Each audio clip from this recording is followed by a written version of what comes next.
Okay, here's the first project this winter.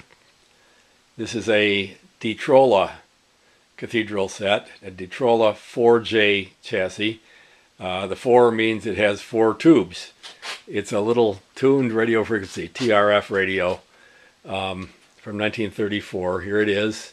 There are 4 tubes. Not exactly a top performer, probably, but it was intended mostly for local reception, I think.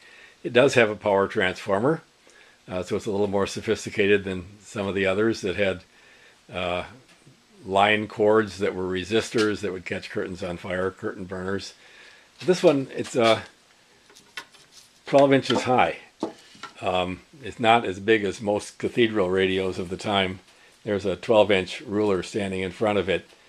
And I knew the original owner of the radio, Frank Phillips. Frank and Seal, his wife, were the neighborhood grandparents when I was growing up. And they'd been in Detroit, which is where Detrolas were made. That's probably where they acquired this. And Frank had this little radio sitting on a shelf high up in his basement workshop where he'd let us kids help out sometime. And when they moved away, Frank gave me the radio.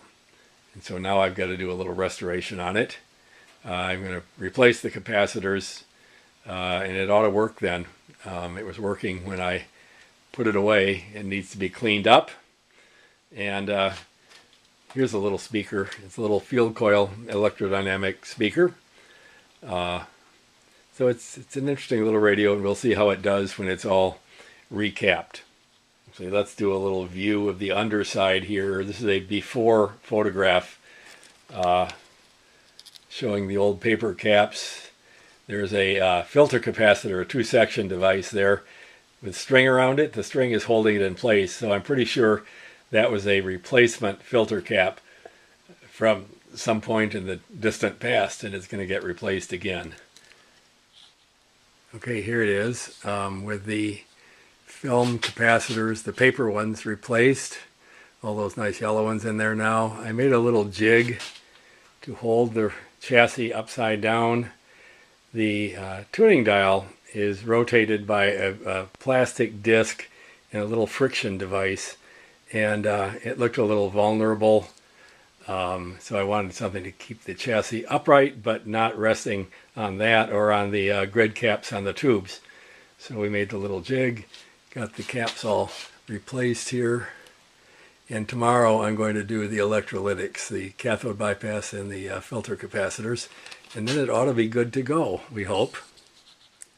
Now here we are with all new capacitors, the film caps and the electrolytics for the filters and the cathode bypass.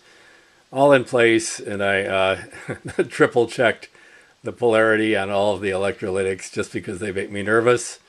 I put a new cord on, replacing the old rubber one. This is a cord with a polarized plug, and so we're kind of up to date here.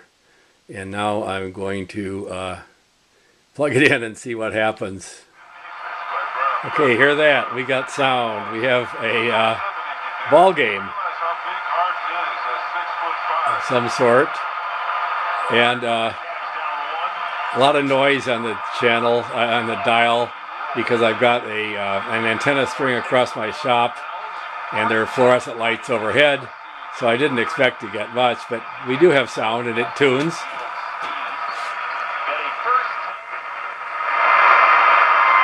Hear the fluorescence? Adam Schefter wanted to interview you. Iron Eagle wanted to interview you. That's how impressed they are. You're not tracking them down, they're tracking you down. There we are. Also, I had those people on my podcast, but in terms of, the makeshift project. Yammer. This is a little TRF set, so I don't think it has AVC.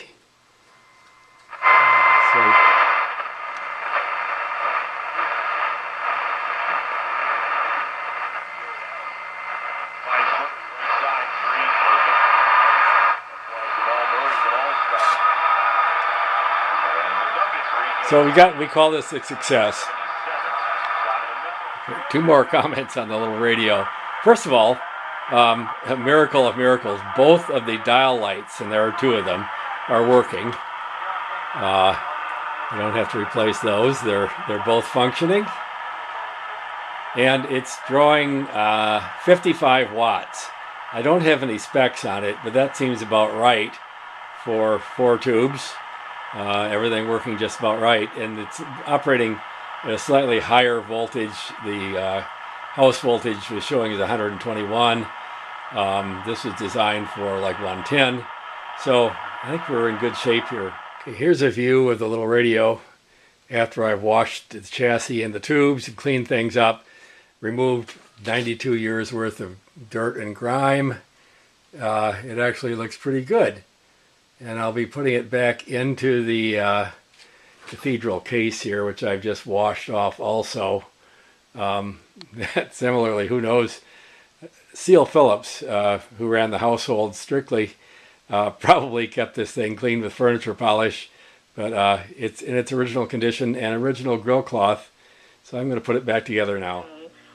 Here it is, all back in the case, sounding a little better with the speaker in its enclosure and operating happily. I think Frank Phillips would be pleased to know that his little radio is still working 92 years later,